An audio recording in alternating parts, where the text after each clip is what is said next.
Hello, Rachel Johnson here for another edition of Ask Cascadia Live.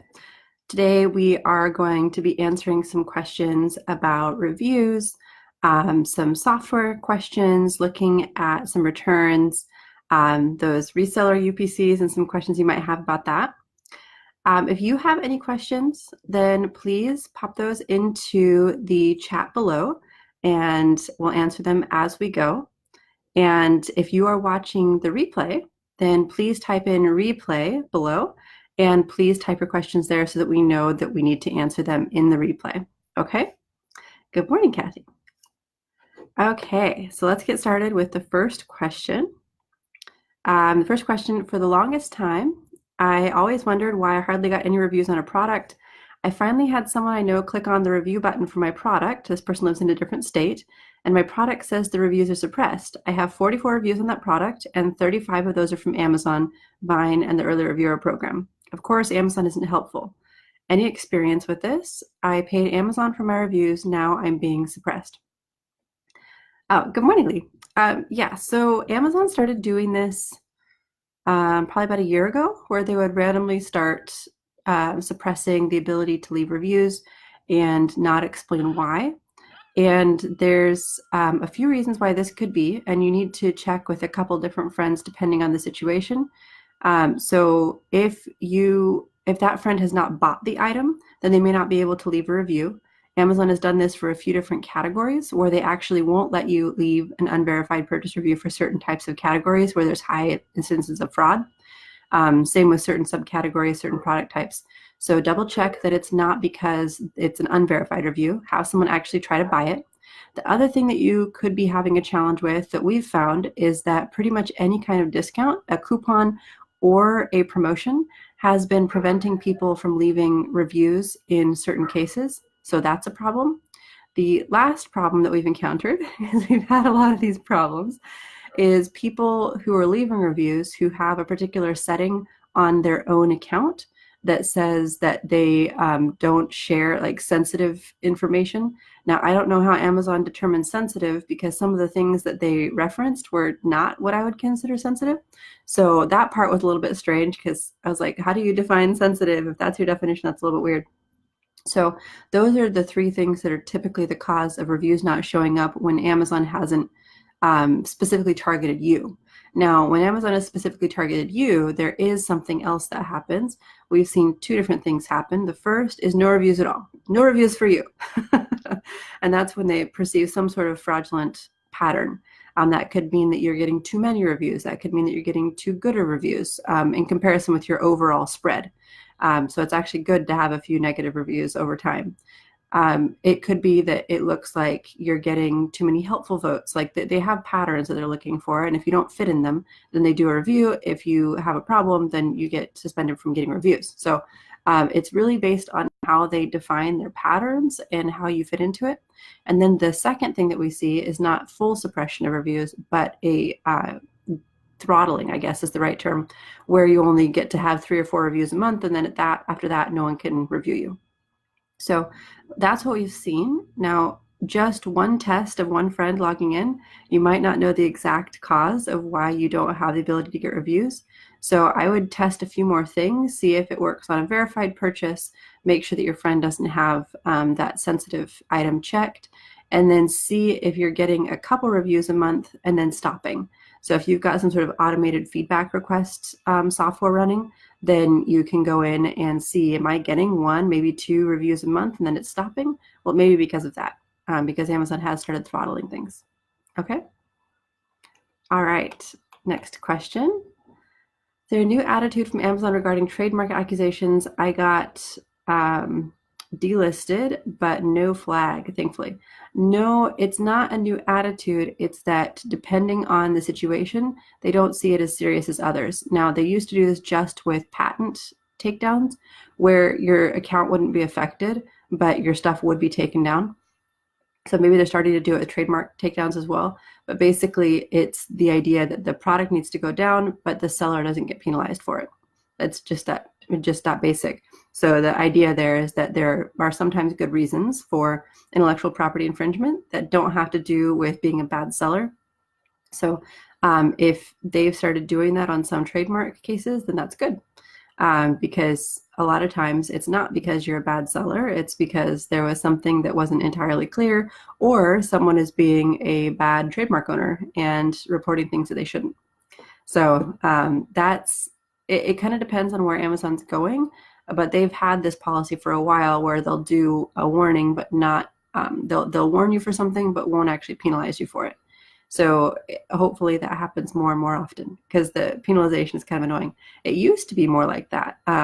People used to get dozens of IP infringement claims with nothing happening. They only started taking down accounts for it 2 years ago. Okay, next thing, looking for a template or software to make a product booklet insert. Any insight on the best options for making instructional materials for products? I have Adobe Products, or if you have another way, please let me know. If you have Adobe, then if you have not had training and learning how to use it, then I would probably not recommend using it. It just takes so long. The learning curve is huge for Adobe Products because they do so much. They're the gold standard for a reason, but the gold standard takes a little while to learn. So what I would suggest is something like Canva. Canva is an easy online tool where you can do inserts or booklets, and it's got pre-built templates, and it's just a lot easier to use. They also have customer support. So I mean, if I were you, I'd take a look at Canva and see what you could do there, unless you have some sort of expertise in Adobe. The other tool that works okay that I've used to make some pretty decent inserts is actually Microsoft Publisher.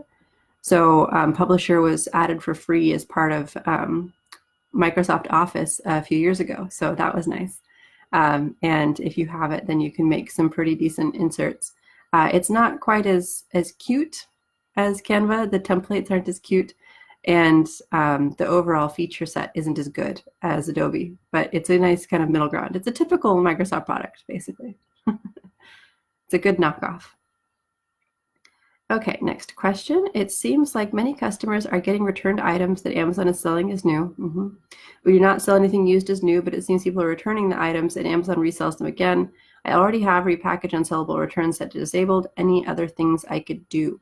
Yes, there is really only one other thing you can do, which is to make it really obvious that the item was opened previously. Well, you can take two directions. You can make it to where, on the one hand, if someone opens it, it's not obvious at all. And so you're basically just trying to, cross your fingers and hope that customers don't notice that someone had it before.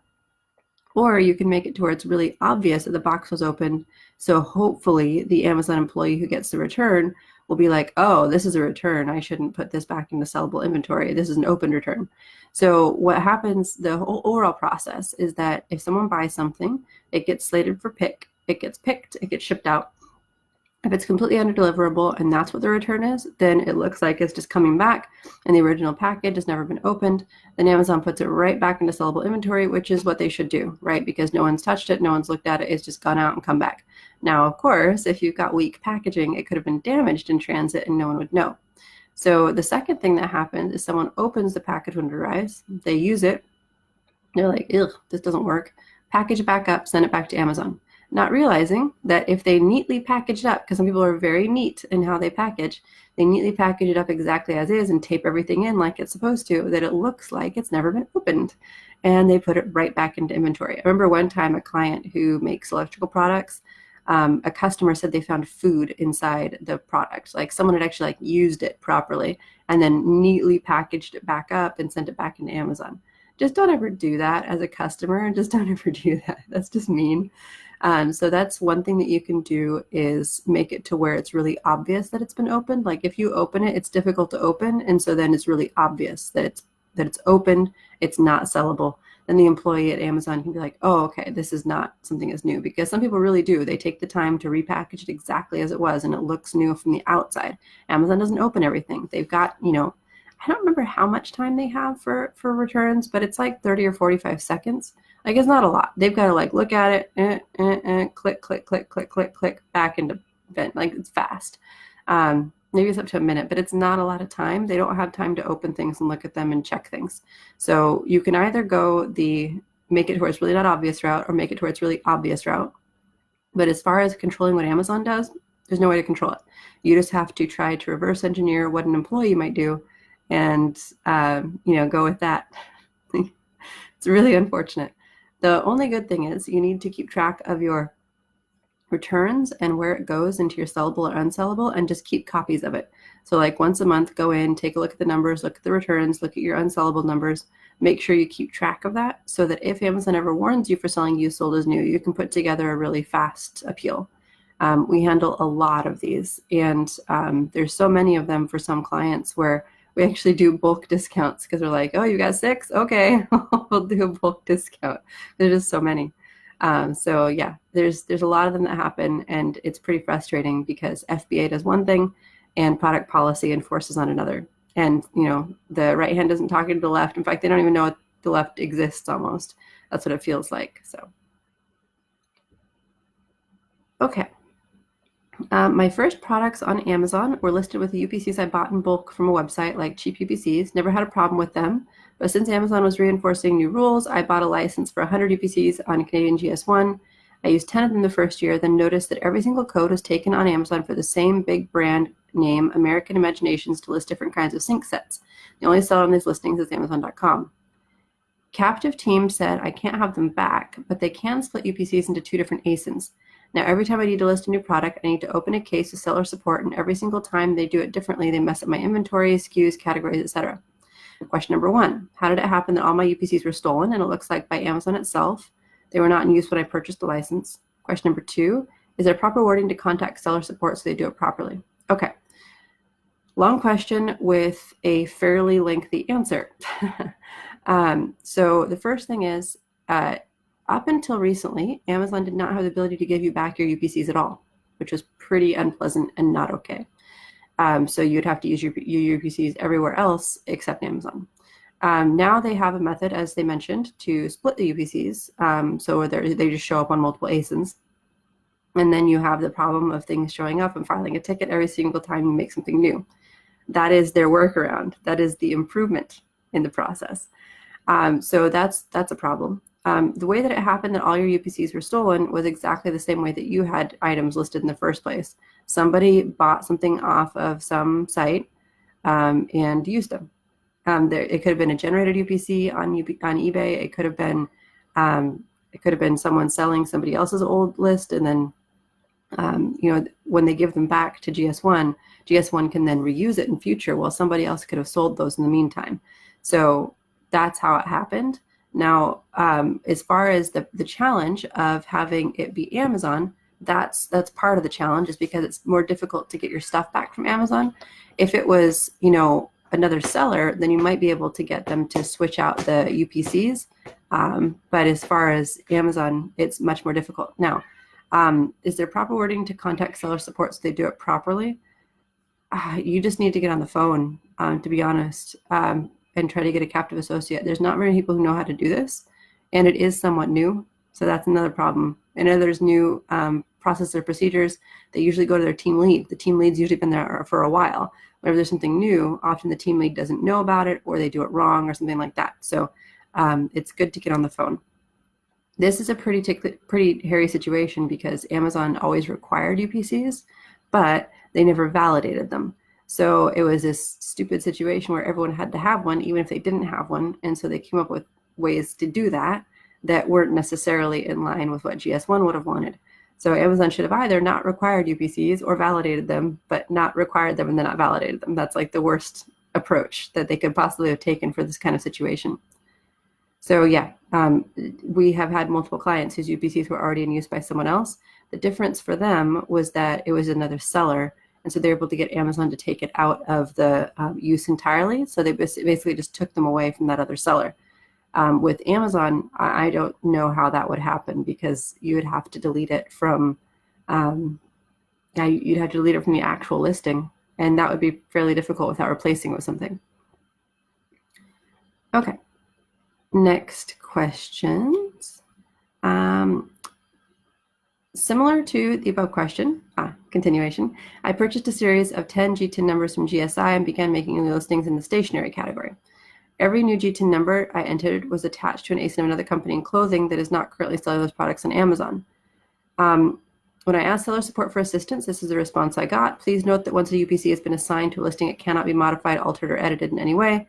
Therefore, I would request you to kindly list your SKU against the current ASIN for now. Once the listing has been created, write back to us so we can cleave your SKU to a new ASIN. Once the respective details have been filled in, we will move your offer to the new ASINs to the new ASINs. Again, get on the phone. I would not send this to the email queue. In the email queue, they have maybe a couple minutes to answer you, and it's always going to be fairly useless. So for something more complicated like this, you've got to get on a call. They don't have the same kind of time limits on a call, so they can actually help you on a call. For the, yeah, you're just gonna have to get on a call. For if it's another seller, they should be able to remove those now. This blurb was accurate previously. In fact, as recently as last year, we were unable to get UPCs off for a customer, for a client. So you need to get on the phone. There's no alternative for that. I know it's the most annoying thing in the world to be told that you have to get on the phone with Amazon, but again, email queues have very specific limitations in terms of how quickly the associates need to do their work, so they really don't have time to help you. So you need to get on the phone. Okay, what should we say to get a captive associate? Ask for the catalog department? No, just ask for a captive associate. I just literally ask for that, exactly that. My brand somehow got set up with the name in all uppercase letters instead of the first letter lowercase, uppercase, lowercase, and the rest. Now I can't get GTID exemption in categories because of the difference in uppercase and lowercase letters. I have submitted several cases for this to be fixed and called to follow up. It's been a month and I haven't gotten a reply or update from the brand registry team. Is there anything else I can do? Yeah, if you, this one happened with one of our clients, and so we actually just had to use all caps all the time because of how it got set up, and they can't seem to change it. And at some point, it's not worth fighting anymore, and so we just gave up and moved on. But you said you can't get GTIN exemption in categories because of the difference. That part I'm not as clear on. Usually it doesn't seem to matter to get exemptions. Submitted several cases for this to be fixed. So have you submitted cases in Seller Central, or have you submitted cases in Brand Services?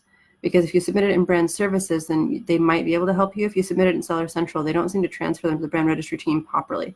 So if you've got something that's Brand Registry related, you need to log into Brand Services and file a case there. That's something that we've seen that makes a huge difference. Is if you try to do it through Seller Central support, they don't seem to be able to help you. I would try going directly through Brand Services. Please note they also just made a bunch of changes to Brand Registry about 2 months ago, and they are way behind handling all the issues. They screwed everything up. They really caused a bunch of problems. All of our clients who started with Brand Registry less than 2 months ago have struggled with problems that are being caused, stupid responses, bad blurbs. They did something like completely overhauled it and then didn't test it before they launched it. So the whole Brand Registry team, everything has been taking a long time to get responses from them, and the responses have been largely unhelpful. We actually ended up starting to contact a couple folks that we know at Amazon instead, because I was like, this is getting stupid and old. You know, you can only fight with them so much before I'm just like, rah, no, I'm gonna start complaining to someone in Seattle because this is not okay. But yeah, I would definitely try Brand Services support first because they can definitely help you more. We have had very poor luck with Seller Central support. Okay, next question. What is the best way to get started in wholesale? Is it a viable option? Okay, so there's a couple people who are super into wholesale, and I've done some wholesale selling on my own account. One of the things that I think is important is, as someone who says that they know what they're doing on Amazon, that I actually have done the things that I talk about. So I've done liquidation selling, I've done wholesale selling, done private label, done all of the things, and retail arbitrage. That one was the one where I was most confused going in, actually. And I found out that it's what most people start with. And I was like, this is so confusing and difficult. Like, private label is so much easier than arbitrage. And everyone looks at me like I'm weird. But when you have experience with something, it's not quite so difficult or scary. So when you're getting started in wholesale, there's a couple different things that you need to think about. Can you buy from larger wholesalers? Do you have enough money to buy in bulk? Because that's how you make money, right? You buy in bulk from a distributor for the lowest price possible. So that means a high minimum order quantity. And then you sell it for a little bit higher on Amazon. Now, to do this consistently, you want to have as much automation as possible, or have someone doing it for you, where they're ordering for you and then selling it on Amazon, to where your actual costs are pretty darn limited. So we have a client who does about 5 million a year doing wholesale, and basically what he does is he knows a particular niche pretty well, and he went out and found the distributor in that niche, started working with them on a couple of small products, and started adding more. But he knows the niche really well, and so he knew who to talk to. So if you're getting started in wholesale, the thing that you're going to have to do is you're going to have to find out who the distributors are in your space and if brands will work with you directly. So for him, he does everything through distributors, and it's easier for him that way. And so he just works with a couple big distributors and then resells on Amazon. He shares the buy box and he sells a certain amount each month. Easy. For people who are working with brands, it's a little bit harder, but the folks who have some pretty good stuff on this are Robin Johnson and Eddie Levine. And the things that I like about their approach, so Eddie takes the big distributor approach and sometimes goes directly to brands, depends on the issue. But for Robin, what she'll do is she does a lot of small brands where she doesn't want to go above 100,000 a year on any given product because she just doesn't want to get the attention for how much is selling. So they go with small brands, and then they try to grow those brands, each of the brands, to about 100,000 a year on Amazon. So their whole focus is small but wide, and Eddie's whole focus is narrow and big. So you just grow one brand, one product really big to where you're selling whole pallets at a time. And part of the reason why Eddie does this is because when you ship pallets, it's much cheaper. And you may think, oh, I'm not in a big warehouse, I can't ship pallets. That's not for me. But when we were first doing pallets from our office back out in Monroe, which is about 30 miles from here, we also did not have a loading dock. We also did not have a place for pallets, really. So what we did was we built pallets in the parking lot, in our 2 parking spaces, and told the shipping company that they needed to bring their own pallet jack. And we literally would build the pallets in the parking lot and wait for the trucking company to show up. They'd load it up and leave. So just because you don't have a place to do pallets, or a forklift, or even a pallet jack yourself, you can still ship via pallet, and it's still quite a bit cheaper. In some cases, depending on the weight of your products, can be up to 1/10 of the cost of, or more, of shipping via small parcel. So for wholesale, the most important thing for you to think of is how much money you have to get started, and that should inform your next decisions. If you're not sure where to get started with different brands, the easiest thing to do actually is to look up Chicago Home and Garden Show, and then just look at all the brands that are exhibiting at the Home and Garden Show, and then start from there. That's going to be one of the easiest places to start with. Okay, next question. Lee asks, do you know if brands registered on Brand Registry 1.0 are still considered brand registered? They said at some point if we did not re-register, we would lose the brand registered benefits. Do you know the status on this? Yeah, so I've had one client booted off of Brand Registry 1.0, just disappeared, wasn't there anymore. Another client can't make certain kinds of changes. Certain page elements have disappeared. And so we actually moved forward with getting them both registered in Mexico. And one of them just received their brand registry last Friday, actually. So I mentioned all this back in February, and we already have brand registry in because of the Mexican trademark. So I highly, highly recommend the Mexico route. If you do not have brand registry because of a U.S. trademark issue, I highly recommend the Mexico route. It came through really fast, really simple, really smooth. No problems there. So big fan. But eventually they will turn it off. So we've started seeing people get kicked out or have their benefits limited. Okay, next question. Should you stay away from brand name products being sold by Amazon, or will Amazon still split the sales evenly? No. Amazon will always try to win the buy box. They will never share it with you. Don't do it. If you are concerned about brand name products, either do some sort of bundle where you're doing a 2-pack or something like that. And then some of those are gated, so be careful of those. Or do something that Amazon isn't doing. That's going to be your best bet. Sometimes Amazon goes out of stock in Q4, and then you can make a lot on it, or something is discontinued, and then you can start selling it. So if you're the kind of person who's interested in other kinds of platforms, you could go to buy.com or Rakuten or whatever, and sell things there until Amazon goes out of stock, and then sell it on Amazon. But don't compete with Amazon. That's just silliness. They always will try to win the buy box. They will undercut every single vendor out there so that they can win the buy box. And they'll go back to the vendor and say, oh, those horrible sellers, they're selling it for so cheap. We have to get less money from you. We just can't give you more money because those sellers are so terrible. They will undercut and undercut and undercut. So don't even try to compete. It's annoying. Okay, I do not live in the US. How can I register my business there in order to sell on .com?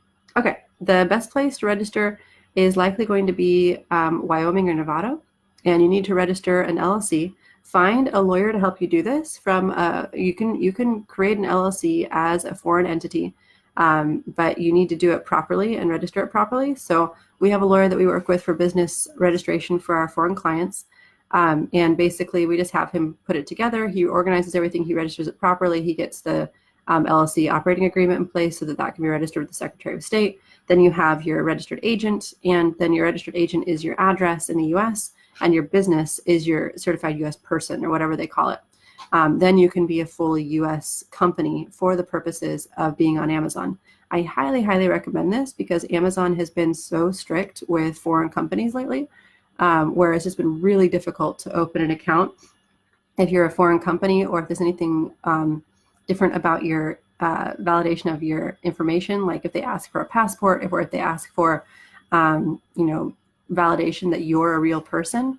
We've been having so many problems, and every single time. So if you're from Latin America, it's so difficult because a lot of documentation will have both the mother and the father's last name.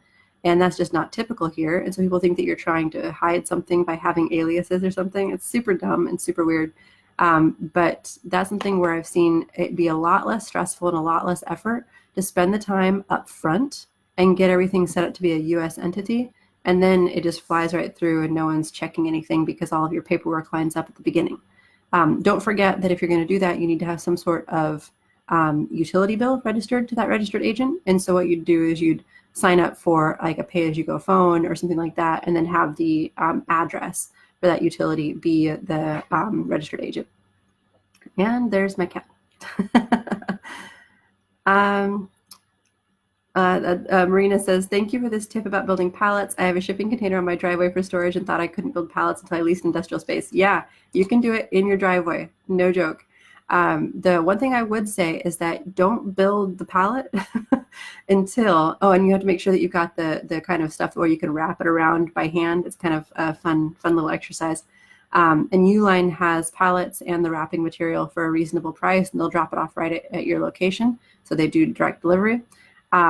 So the one thing that my guy will tell you who is doing this is that you need to call the shipping company in the morning and make sure they're actually coming, because there's nothing more annoying than building a pallet somewhere where you're not supposed to, and then they don't come that day. So you got to like cover it in tarps or like somehow protect it because it's outside until the next day.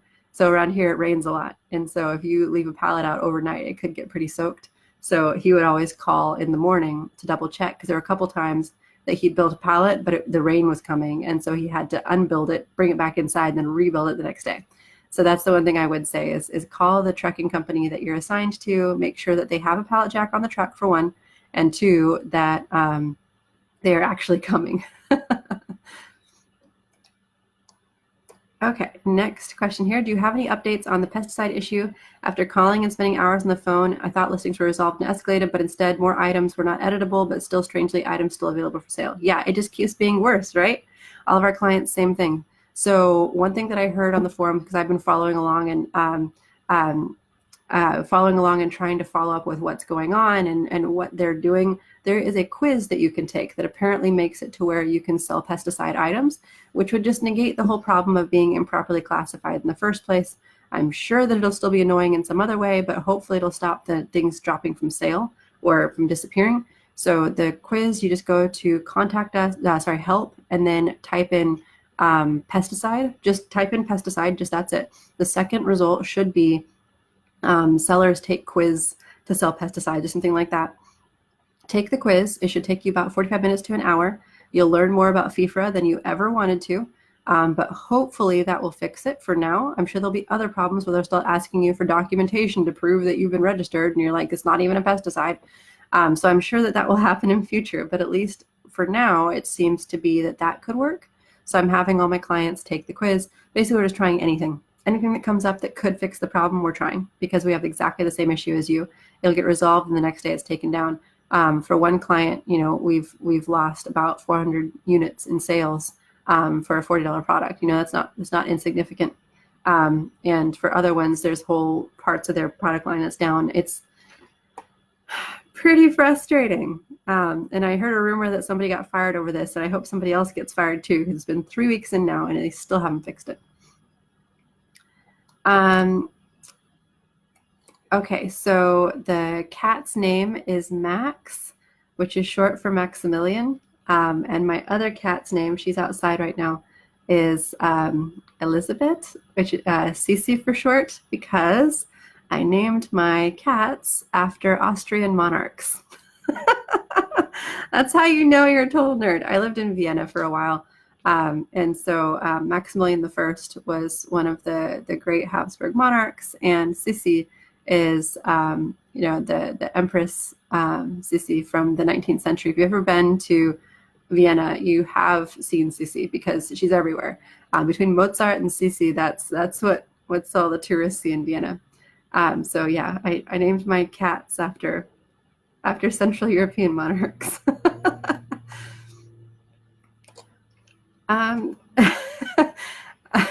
Yeah, and I named my old cat Caesar. He was awesome. Okay, so for Tony, you said you're in Canada, so you cannot sell pesticides. Okay, all you can do right now is start escalating to Jeff. I would escalate to Jeff I've been having all my clients do that too, because the more people complaining, the more likely they are to change their policy. Basically, they have this automated. I would not be surprised if it was the hazmat team who did this, because this is just terrible classification. Like the way that it's done it's just terrible. It's not accurate. They're using the word pest and calling it good without any sort of, they're just blanket checking everything. It's the same thing that hazmat does, right? With anything with hazmat, they're like, it must be hazmat. Then you've got to prove that it's not. And so I would not be surprised if this pesticide thing was run by hazmat, because it's just so broad and it's so encompassing and it's just so frustrating. But I would definitely escalate to Jeff on this. Again, I'm having all my clients do the same. The more complaints that come in to executive seller relations, the more likely they are to take it seriously and have someone actually get in trouble for this. Because someone at a director level is saying, we're not going to roll this back, we're not going to fix this. And that's what's happened. Someone at a director level has decided they're not going to do this. Somebody higher than them needs to say, no, this is impacting too many sellers. But they don't know that it's impacting too many sellers until those sellers start escalating and it starts causing problems. Okay. All right. Are there any other questions? Any other questions? Going once? Going twice? And yes, Kathy, with a master's degree in European history, yes, I definitely qualify as a geek. Just a bit. When you decided to, for a while, I was actually planning on being a professor, and then looked at the job prospects and was like, never mind. So a practical geek, I guess. All right, thank you, everyone, and we will talk to you next week. Thank you so much for joining us today. And if you enjoyed the Q&A, please take the time to like the video.